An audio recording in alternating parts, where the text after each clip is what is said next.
Hello, and in this video, I'm going to be showing you how to run payroll on Gusto. So if you haven't signed up for Gusto yet, you can actually use my link down below in the description in order to sign up with Gusto. And if you do so, you'll get a $100 or $200 gift card depending on the size of your team that you have signing up with Gusto. So with that being said, let's go on and get started.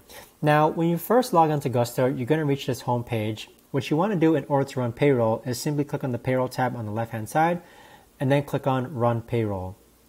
So now, once you reach this page, you can actually manually run payroll by clicking on this run payroll button over here.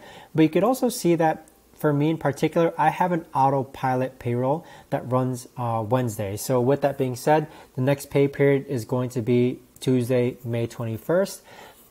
You can usually set up payroll to be auto paid every month, and so that you wouldn't actually have to run payroll. But for some reason, if you do want to manually run payroll, it's very easy. On the left hand side, you just click on payroll and then run payroll and then run payroll, and it's going to run that payroll for you in order to get your team paid.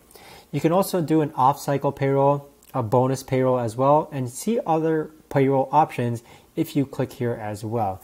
So I hope you find that helpful as far as how to run payroll in Gusto. Thanks so much for watching, and I'll see you all in the next video.